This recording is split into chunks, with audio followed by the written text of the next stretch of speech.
Sud Radio Regard de Femme, Michel Viannès. Bonjour Michel. Bonjour Jean-Marie. Présidente de l'organisation non gouvernementale Regard de Femme. Alors vous allez nous parler des championnes de l'intelligence artificielle aujourd'hui qui vont recevoir un prix qui s'appelle les Margaret by JFD. Oui, en 2025, donc il va y avoir un prix doté d'1 million d'euros. Quand même.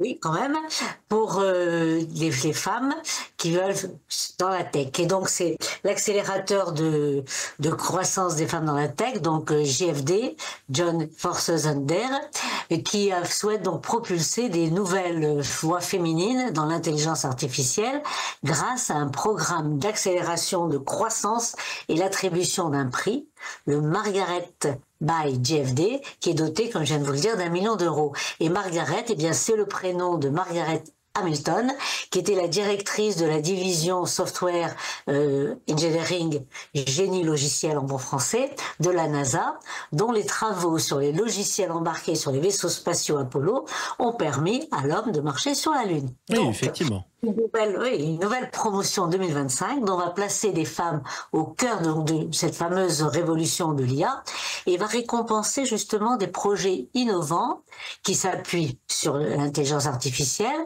et pour répondre, je dirais, aux grands enjeux de notre siècle. Et donc, et ce programme va inclure mentorat, coaching, visibilité, pour permettre à ces futures championnes d'étendre leur impact, qu'il soit économique, bien sûr, à l'échelle internationale. Alors, il y a peut-être des championnes qui nous écoutent, en tout cas sur Sud Radio en ce moment. Comment elles peuvent candidater ? Eh bien, c'est très simple. Elles ont jusqu'au 6 janvier 2025. Alors, je donne bien le lien. C'est joinjfd.com, JFD.com. Alors, il y a 3 catégories. Vous avez les entrepreneurs, c'est-à-dire les fondatrices ou cofondatrices de start-up. Vous avez les intrapreneurs, ce sont des salariés de grands groupes, et les juniors, puisque c'est là quoi important, des jeunes femmes âgées de 14 ans à 22 ans. Alors, je voudrais juste revenir sur les intrapreneurs. Ce sont les salariés d'une entreprise qui portent un projet innovant en interne et qui peut mener à la création d'une nouvelle entreprise ou bien d'activités grâce justement, faciliter les activités grâce à l'IA. Et bon, comme vous le savez, comme nous savons tous et toutes, l'IA est partout. Donc, ce qui est important, c'est bien sûr de programmer des logiciels, mais également définir tous les paramètres qui sont à prendre en compte par l'intelligence artificielle pour faciliter des activités dans l'entreprise. C'est aussi extrêmement important, notamment évidemment, pour éviter les fameux biais sexistes. Les biais sexistes. Tiens, vous allez nous dire ce que c'est que ces biais sexistes et comment les éviter. Eh bien, les modèles de l'IA, de l'intelligence artificielle, donc ils sont entraînés en fonction de données disponibles, des données qu'on lui a données, donc, qui engendreront donc les réponses.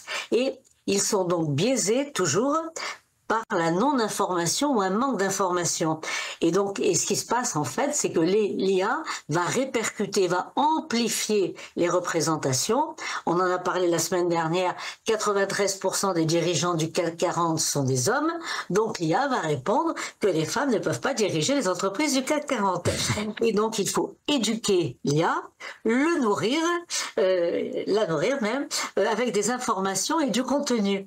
Et pour changer justement de paradigme sur les rapports sociaux de sexe, il faut l'informer de la nécessaire parité dans les espaces et systèmes de prise de décision si on veut écarter justement toute mesure reproduisant le discours machiste, patriarcal.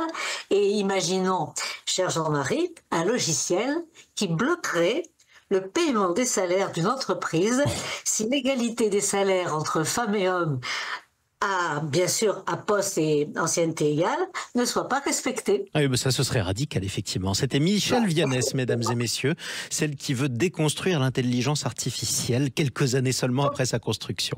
On va en reparler. La construire, pardon, excusez-moi, je vous interromps, la construire et lui donner, la nourrir, l'éduquer. C'est comme les enfants, il faut l'éduquer, il faut leur apprendre. Et si elle n'a pas appris, elle ne sait pas. Donc, vous avez raison. Vous avez raison de m'éduquer aussi. Merci beaucoup, ma chère Michel Viannès.